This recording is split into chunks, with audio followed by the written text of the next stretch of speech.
Thank you, Governor. And so we'll take questions, and of course we have our, our experts here in terms of to answer questions that you may have.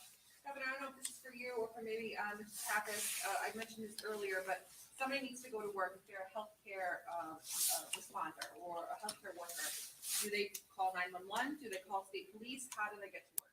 Yeah, so I'll let state police and Mark handle that issue, but certainly we want, if they need to get to work, we're going to provide them the assistance that they would need if it's possible, right? Because we're expecting a fairly large storm. So, but I'll let Mark and the Colonel maybe address that. Thank you, Governor. We don't put these travel bans in effect lightly. But it is dangerous. It'd be extremely dangerous for anyone to get on the highway and travel. So we're requesting the general public to stay off the highways. Obviously, you're putting state police, DOT, and rescue vehicles in danger if you do go on the highway. And you will be stopped and summoned. We do understand that there are people who have to go on the highway in emergencies, specifically if there's doctors or nurses that need to get to there. They will be permitted to go, and if they are stopped, they will just advise the police officers that are stopping them of the nature of their work and where they are going. I imagine that you guys are going to be very busy. If they don't, can they call someone if they need a ride to work? I mean, how far are you taking? So this question comes up often. So we are going to be extremely busy. We do not have the capabilities of driving nurses and doctors to and from work. So in the past, we've asked hospitals, nursing homes, and other facilities that do have that type of care to hold over the personnel that they have and do the best they can. On a case-by-case basis, they can call here at Rhode Island Emergency Management and speak to the state police. And if there's a true emergency, we will assist. For example, if there's a doctor who's so specialized that needs to get to a hospital, we would, of course, assist them to get there.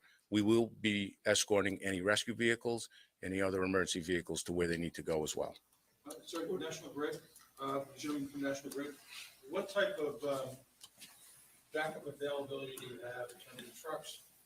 And what appears to be the likely event of some significant power outage, where are those truck stays, and how much are you relying on mutual aid? Yeah, no. Oh, yep. Chris Kelly, Narragansett Electric president. Yep. No, thank you for that question.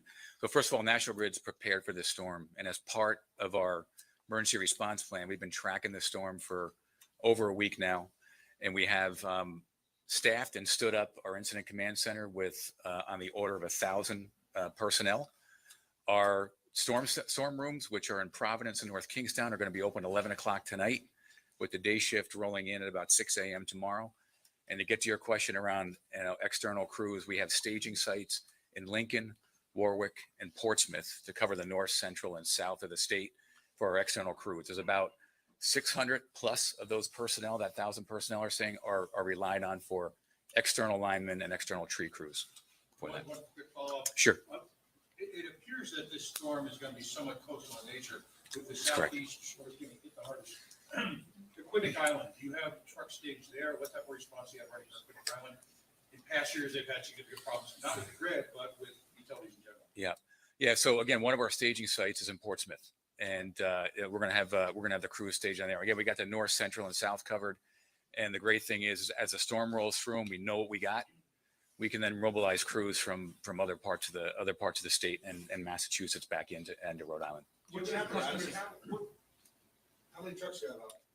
Yeah, so there's about 600 personnel out there. It's about 164 crews, so it's about 164 trucks plus associated digger trucks with that, and 102 tree crews of that. So again, the personnel ends up being about 600 plus, but that's a rough apparatus count for that. What do you want customers to know about what they should expect in terms of potential outages and how long they can last? Yeah, I guess in support of our police, fire, DPU, DPW, DOT brethren, what we really ask is to give them the space they need to really stay ahead of the snow, stay ahead of any safety concerns that could possibly get in the way, in order to get the playing field ready for National Grid to restore any of the outages. That's a big ask to keep the restoration times down as short as possible.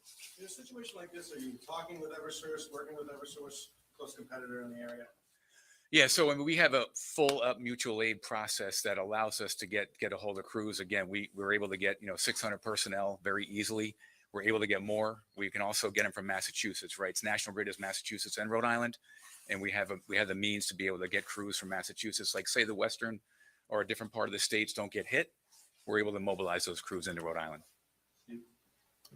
Brian, Governor, how long after this, if we get 2 feet of snow, how long do you think it'll be before people could be able to drive on the road? I mean, I know the ban isn't effective in 8, but safely say, like, what do you expect in terms of clearing the road and how soon they'll be? Yeah, we'll be more specific that tomorrow as we update people, on a regular basis through tomorrow. But I'll let Peter, address, how prepared we are. And I think the way, as I mentioned before, how important it is that, the people in Rhode Island really, help and assist us in terms of making sure that we can clear the roads. The communities are ready, the state is ready, but I'll let Peter answer how long it takes to get ready after every foot that we get, Pete. Thanks, Governor. Brian, to your question, how long will it take? We're expecting the snow to end tomorrow night. But this is a major storm, and with the wind and the amount of snow that's going to be on the ground, we're going to get considerable drifting, which means even after the storm, if it stops snowing, it doesn't mean that our work is finished. This has such high intensities. The amount of snow falling, even with the full complement of nearly 500 trucks that we're going to have out there, it's going to get ahead of those trucks. So it's going to have a long tail on the recovery phase of this storm. We expect that that's going to take us into Sunday. We will continue moving and clearing the roads, moving the snow and clearing the roads until it's all gone. But with the wind that we're anticipating and the low temperatures and the consistency of this snow, we expect that after this, even the storm ends snowing, the wind will blow the snow back into the roads that we just plowed. So we're going to have to go over and over and over again to clear the same roads. But we'll be out there doing that. So it'll be a little longer than your typical storm. Not just because of the sheer amount, 24 inches, but also because of the antecedent weather conditions that we expect to have. Director, is the parking ban, the travel ban just for state roads?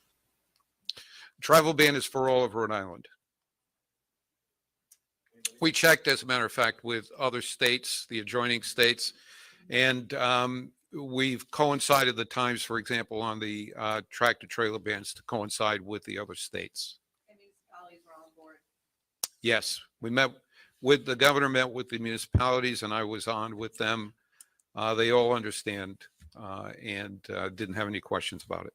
Are the other states imposing travel bans? They are, at the time that I spoke with them earlier today, they were all considering them. And I'm sure as we go through the rest of today and into tomorrow, we'll see other states adopting the bans. General Callahan, can you talk to what National Guard men and women are going to be doing during the storm? Sure. Thank you. Appreciate that. So it's not a new role for us to be here and sort of try to be the backbone of the interagency. So the team has a parallel operations center that'll be running in addition to our own liaisons here with the Emergency Management Agency. We've set up some leadership cells in Providence, up in North Main Street, and over in Bristol as well for the East Bay. We have a unit, our 861st Engineer Company, which is really our heavy equipment folks. That's what lends itself for the storm. They are in play for tomorrow morning, and we'll just see. We're obviously in close contact with the group here to see where and if our resources are applied. And I just would share that the missions within the hospital structures, this is excluding the COVID testing and vaccinations that Mark had talked about within the hospitals, those will continue. So those are a primary focus for us as well. That's how the next 18 hours or so look.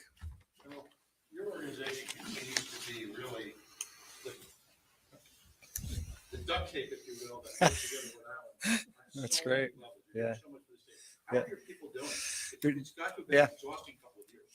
So it's a thank you very much for that metaphor. I haven't heard that one before. Very appreciative of the duct tape.